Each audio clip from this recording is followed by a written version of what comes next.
Rebonjour. Dans cette partie, on va parler plus de ce qu'on appelle la variable aléatoire. Avant de donner la définition, on va essayer de commencer par un exemple introductif pour bien se mettre dans le bain de la situation. Alors, on joue à une pièce de monnaie non truquée. Une pièce avec pile ou face et on joue avec la pièce de monnaie qui est non truquée.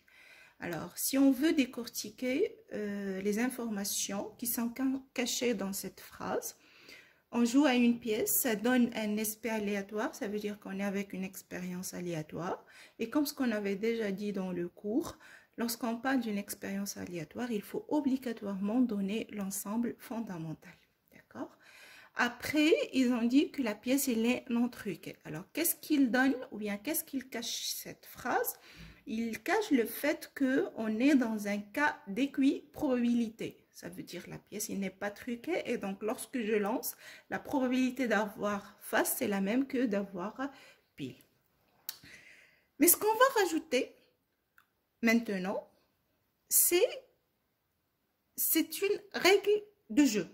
Ça veut dire quoi? Ça veut dire on va essayer de récompenser le joueur. Le récompenser selon son jeu de hasard.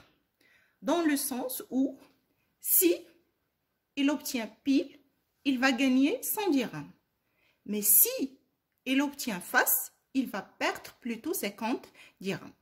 Donc la situation, on lance la pièce de monnaie. Si on tombe sur pile, c'est qu'on est gagnant, 100 dirhams exactement. Si on tombe sur face, c'est qu'on va perdre 50 dirhams. Alors, si on veut modéliser ou bien donner la modélisation probabiliste de la situation qu'on vient de décrire, l'expérience aléatoire est le jet de la pièce. L'ensemble fondamental, c'est oméga qui est égal à pile ou face, PF. La probabilité est donnée par la probabilité d'obtenir pile égale la probabilité d'obtenir face est égale à 1/2. Comment on a su ça? C'est à partir de la phrase qui dit que la pièce de monnaie n'est pas truquée. Pour la règle de jeu, on va la définir ou bien on va la décrire ainsi. On définit la fonction du gain ou bien du perte qu'on va noter grand X comme suit. Si on a l'événement réalisé pile, on associe la valeur 100 dirhams. Si on a l'événement réalisé face, on va associer plutôt moins 50 dirhams. D'accord? Puisqu'on dit que si on gagne, on aura plus, on aura 100 dirhams. Si on perd, c'est qu'on va perdre 50 dirhams. Donc, on la modélise par moins 50 dirhams. La fonction x, il prend ses valeurs dans l'ensemble qu'on va noter oméga indice x est égal à 100 ou bien moins 50. Alors, regardez. Il y a une grande différence entre le oméga, qui était l'espace fondamental ou bien l'ensemble fondamental de l'expérience aléatoire, et le oméga x qui était plutôt la valeur ou bien l'ensemble des valeurs que va prendre la fonction perte ou bien gain, x. Alors, cette situation-là, ça exprime ce qu'on appelle une variable aléatoire qui est x et qui est définie sur oméga x. La définition mathématique qu'il donne, on se donne une expérience aléatoire, un espace fondamental et une probabilité bien évidemment. Une variable aléatoire x est une application. Et lorsqu'on dit une application, c'est une fonction particulière dont l'ensemble de départ coïncide exactement avec le domaine de définition. Alors c'est une application qui va de l'ensemble des événements pour arriver dans un ensemble plutôt réel qu'on va noter oméga x. C'est un ensemble qui va contenir plutôt des valeurs. Donc, c'est comme si je vais créer une fonction qui va partir de qui va partir de l'ensemble des événements pour arriver dans un ensemble réel. Normalement, cette correspondance, on l'avait déjà encore faite avec la notion de la probabilité, mais dans la proba, on avait associé les événements avec des valeurs qui sont comprises entre 0 et 1. Là, on associe les événements avec des valeurs qui sont réelles. pas forcément que dans l'ensemble 0 et 1. Alors, si l'ensemble oméga x est fini ou bien dénombrable, dans ce cas-là, on va parler d'une variable aléatoire qui va être discrète. Si l'ensemble oméga x est plutôt un intervalle de R, dans ce cas-là, on va plutôt d'une variable qui est continue.